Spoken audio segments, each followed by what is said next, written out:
Assalamualaikum warahmatullahi wabarakatuh. Putra putri yang berbahagia, apa kabarnya? Aku harapkan semuanya dalam keadaan sehat walafiat, baik ya, tidak kekurangan suatu apapun. Kegiatan belajar yang kita lakukan saat ini, Eko yakin membuat sebagian semangat di antara kalian itu naik dan turun. Ada kalanya mampu mengikuti semua materi dan tugas yang diberikan oleh Bapak Ibu gurunya. Ada kalanya jenuh dengan segala rutinitas yang harus kalian jalani setiap hari. Aku harapkan apapun keadaan yang terjadi pada diri kalian saat ini tidak mengurangi nilai dari kegiatan belajar kita. Kegiatan belajar seharusnya mampu memberikan pengetahuan baru kepada kalian setiap harinya. Karena itu, siapkan diri kalian dengan baik, karena pengetahuan yang kalian dapatkan di kemudian hari akan bermanfaat untuk memperluas wawasan kalian, untuk memperkaya pola pikir kalian, dan sebagainya. Karena itu, ketika semangat kalian sedang turun, maka ingat-ingat saja bahwa apa yang kita lakukan sekarang akan bermanfaat besar bagi diri kita di masa depan nanti. Karena itu, nggak apa-apa deh investasikan waktunya, disingkirkan dulu rasa malasnya untuk mengikuti kegiatan belajar, ya. Jadi, saya harapkan kalian semua tetap mampu menjaga semangat belajar, ikuti setiap materi yang diberikan oleh Bapak Ibu gurunya, karena setiap pengetahuan yang kalian dapat akan memberikan manfaat kepada kalian kelak di masa depan. Baik, itu sebagai pengantar yang bisa Faeko berikan ya. Sekarang simak baik-baik materi yang akan Faeko berikan ya. Putra putri yang berbahagia, tema kita pada pertemuan kali ini adalah mengenai norma dalam kehidupan bermasyarakat. Kalian tentunya pernah melakukan sesuatu yang sesuai dengan apa yang diinginkan oleh nilai sosial pada masyarakat. Misalnya begini, masyarakat kita sangat menjunjung nilai-nilai kejujuran. Dan kita tanpa perlu mendefinisikan apa itu kejujuran, sudah mampu mempraktekkan perilaku-perilaku jujur dalam kehidupan kita. Kita tidak mengambil barang milik orang lain, kita tidak mencuri, dan sebagainya. Bentuk tindakan-tindakan kita yang seperti itu adalah tindakan yang sesuai dengan norma yang berlaku di masyarakat. Nah, sekarang apakah yang dimaksud dengan norma itu? Norma berasal dari bahasa Belanda, norm, yang berarti pokok kaidah, patokan, atau pedoman. Norma diartikan lebih luas sebagai kaidah yang menjadi petunjuk, pedoman bagi seseorang untuk berbuat atau tidak berbuat dan bertingkah laku dalam lingkungan masyarakatnya. Norma dalam bentuk nyata dari nilai sosial di masyarakat yang berbudaya memiliki aturan-aturan dan kaidah-kaidah baik yang tertulis ataupun tidak. Norma ini mengatur kehidupan manusia dalam bermasyarakat. Sehingga bisa kita simpulkan bahwa norma aturan aturan-aturan yang berlaku di masyarakat, yang aturan tersebut bersumber dari nilai yang dianut oleh masyarakat tersebut. Aturan itu kemudian diterapkan baik dalam bentuk yang tertulis ataupun yang tidak tertulis. Ada beberapa macam norma yang berlaku di masyarakat kita. Yang pertama adalah norma kesusilaan, yaitu peraturan hidup yang bersumber dari suara hati nurani manusia. Misalnya kita tidak mengambil barang milik orang lain walaupun barang tersebut tidak dalam penjagaan mereka, yang tertinggal, yang terjatuh misalnya, kita tidak demikian saja mengambil.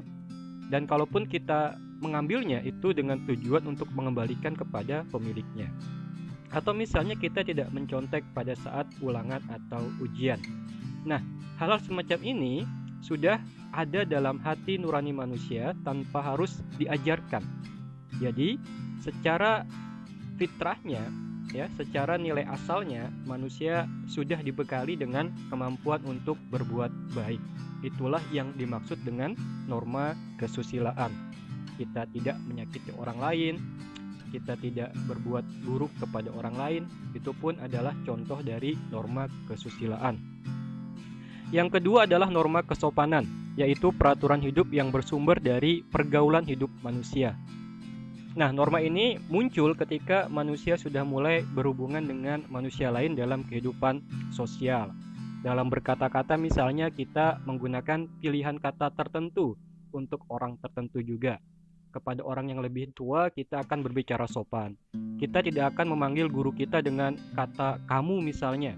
Kita memanggilnya dengan kata bapak atau ibu guru. Itu merupakan bentuk norma yang kita dapatkan ketika kita sudah menjadi bagian dari masyarakat. Yang ketiga adalah norma agama. Norma ini berasal dari ajaran agama, dari kitab suci, dari wahyu Tuhan, dari sabda Nabi dan sebagainya. Contohnya, kita rajin beribadah, kita melaksanakan perintah-perintah agama dan sebagainya. Yang berikutnya adalah norma hukum, yaitu peraturan yang dibuat oleh badan resmi negara, bersifat mengatur dan memaksa setiap warga negara. Untuk norma hukum ini memiliki sanksi yang tegas dan tidak bisa ditawar-tawar. Ketika kita sudah melakukan pelanggaran dalam norma hukum ini, maka kita akan berhadapan dengan akibat-akibat tertentu, seperti hukuman denda, hukuman penjara, dan sebagainya. Norma-norma tersebut dibuat dengan beberapa fungsi. Yang pertama, untuk mengatur tingkah laku.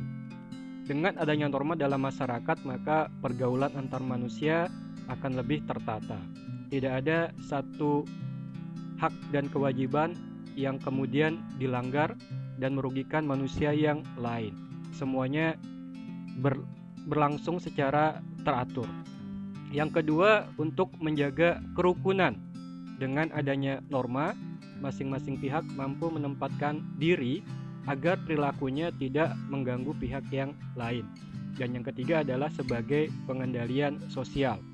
Dengan adanya aturan, maka perilaku manusia terkendali sehingga keteraturan dapat tercipta dan kehidupan sosial di masyarakat dapat berlangsung secara tentram dan damai. Fungsi norma hukum.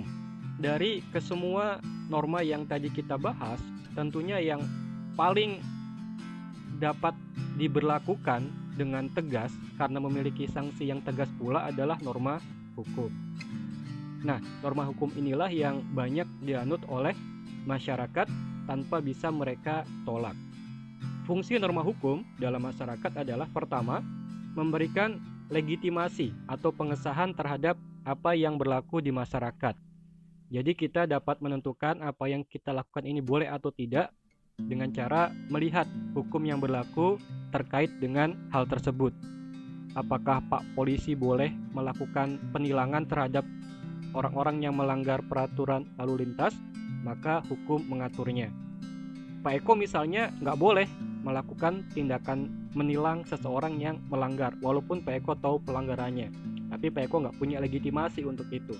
Hanya pihak yang diberikan kewenangan yang boleh melakukannya. Itu maksud dari fungsi norma hukum yang pertama. Yang kedua, alat untuk merekayasa masyarakat. Maksudnya begini, masyarakat harus diarahkan ke satu perilaku yang perilaku tersebut mendukung terciptanya ketertiban. Karena itulah hukum dibuat untuk merekayasa perubahan perilaku tersebut.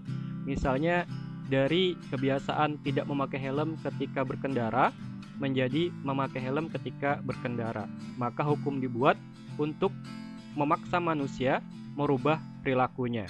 Dalam hal itulah hukum berfungsi untuk merekayasa perilaku masyarakat. Yang ketiga, sebagai sarana pembentukan masyarakat, khususnya sarana pembangunan. Dengan adanya hukum, masyarakat akan lebih disiplin, akan lebih taat, sehingga pribadinya terbentuk dan pribadi tersebut mendukung untuk terciptanya pembangunan secara nasional. Dan yang keempat adalah fungsi hukum sebagai senjata dalam konflik sosial. Ketika ada konflik, maka pihak-pihak yang dinyatakan bersalah harus dihukum. Itulah maksud dari yang keempat, fungsi hukum sebagai senjata. dengan adanya ketegasan terhadap para pelaku konflik, maka konflik dapat dihentikan dan diredam. Mengapa norma-norma itu harus berlaku di masyarakat? Tujuannya adalah untuk menciptakan keadilan. Keadilan merupakan sebuah modal yang diperlukan agar masyarakat hidup dengan tentram dan damai. Dan karena itulah norma harus berlaku dalam masyarakat tersebut dengan tujuan agar keadilan tercipta di dalamnya. Nah, ada 3 macam keadilan ya. Yang pertama, keadilan distributif. Keadilan antara negara terhadap warganya. Jadi, keadilan pertama adalah keadilan yang harus dipenuhi dari negara kepada warga negaranya. Misalnya, negara wajib memberikan kesejahteraan, kesempatan hidup yang layak, pendidikan, dan sebagainya. Nah, fungsi norma, terutama norma hukum, adalah memastikan bahwa negara bersikap adil dengan memperlakukan masyarakatnya sesuai dengan ketentuan yang berlaku. Yang kedua adalah keadilan legal, adalah keadilan antara warga negara terhadap warga negara, terhadap negara, dan pihak-pihak yang lain ya. Hal ini maksudnya adalah bahwa warga negara wajib memenuhi keadilan dalam bentuk mentaati peraturan perundang-undangan yang berlaku. Jadi keadilan legal, Eko ulang, adalah kewajiban warga negara kepada negaranya untuk mematuhi semua peraturan yang ada, sehingga hubungannya menjadi timbal balik ya. Negara memenuhi kewajiban kepada warga negaranya, demikian juga warga negara memenuhi kewajiban kepada negaranya. Yang terakhir adalah keadilan komutatif, yaitu keadilan antar warga negara yang satu dengan yang lain secara timbal balik. Misalnya warga negara terikat dalam perjanjian jual beli, maka masing-masing harus memenuhi kewajibannya berdasarkan hukum yang berlaku. Baik, Pak Eko rasa itu penjelasan yang bisa Pak Eko berikan untuk pertemuan kali ini. Semoga ada manfaatnya. Untuk lebih jelasnya, kalian juga bisa membaca materi yang Pak Eko sertakan bersama dengan PowerPoint ini ya. Dibuka kembali materi yang sudah Pak Eko lampirkan. Sekian, Assalamualaikum warahmatullahi wabarakatuh.